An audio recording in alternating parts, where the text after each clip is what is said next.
एक सर्वे के अनुसार देश की जितनी आबादी है उससे दोगुना खाना डेली बनता है देश में, लेकिन फिर भी लोग देश में भूख से मर रहे हैं, बच्चे कुपोषण के शिकार हैं। एग्रीकल्चर मिनिस्ट्री के हिसाब से 50,000 करोड़ का खाना देश में हर साल गटर में बहाया जाता है। ध्यान से सुनिए, हम उसी देश की बात कर रहे हैं जहां अन्न को भगवान माना जाता है, जहां खाने के दाने को फेंकना हराम माना जाता है। एक ऑर्गेनाइजेशन जिसका नाम भूख है, उसके सर्वे के मुताबिक 20 करोड़ भारतीय रोजाना बिना भोजन के सोते हैं। 70 लाख बच्चे कुपोषण और भुखमरी से हर साल मर जाते हैं। देश की 45% जमीन जो बंजर होने लगी है, जहां वाटर लेवल डाउन हो गया है, उसका कारण है कि उन जमीनों से जंगल काट दिए गए ताकि खेती की जा सके और लोगों का पेट भर सके। लेकिन इस भारी कीमत पर हम जो अनाज उपजाते हैं उसे खाते नहीं, फेंक देते हैं।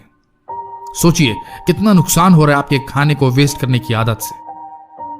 300 मिलियन लीटर तेल हम रोज जलाते हैं उस खाने को पकाने के लिए जो नालियों में बहा दिया जाता है।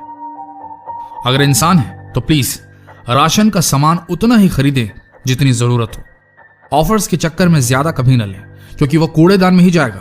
20% सामान हम भारतीय जो खाने के लिए खरीदते हैं वो फेंक देते हैं। स्टैटिस्टिक्स को ध्यान में रखें, दिमाग में रखें।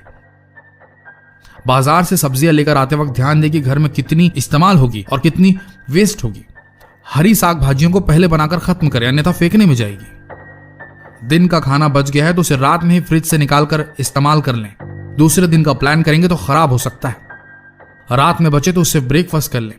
अगर ऑफिस में काम करते हैं या किसी भी जॉब में है जहां कैंटीन की सुविधाएं उपलब्ध हैं, या कोई होटल आपकी पहचान का है जहां खाना रात में बच जाता है, तो मैनेज कीजिए उनके साथ मिलकर। कांटेक्ट कीजिए अपने आसपास के एनजीओस को, वो हेल्प करेंगे ये खाना जरूरतमंदों तक पहुंचाने के लिए। शादी पार्टियों में भी ये चीज की जा सकती है। और इन सबसे बड़ी बात, आप सभी युवाओं से, देश के यूथ से विनती है कि जब कभी बाहर आउटिंग के वक्त या घूमते फिरते कुछ खाने का मन करे तो प्लीज घर में फोन जरूर लगाइए। माँ को जरूर बोलें कि आज मेरे लिए मत बनाना माँ, नहीं तो देश की मेहनत भी उस खाने के साथ नाली में जाएगी और आपकी माँ की ममता भी वहीं बह जाएगी। जहां से हूं वहां की बात करता हूं, भारत का रहने वाला हूं, भारत की कहानी कहूंगा।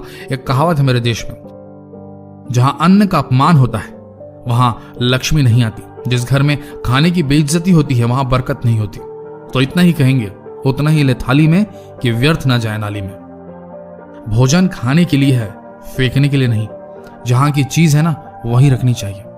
और ये वीडियो शेयर करने के लिए है, देखकर भाग जाने के लिए नहीं, क्योंकि आप तो भाग जाएंगे पर आपकी अंतरात्मा कचोटती रहेगी आपको।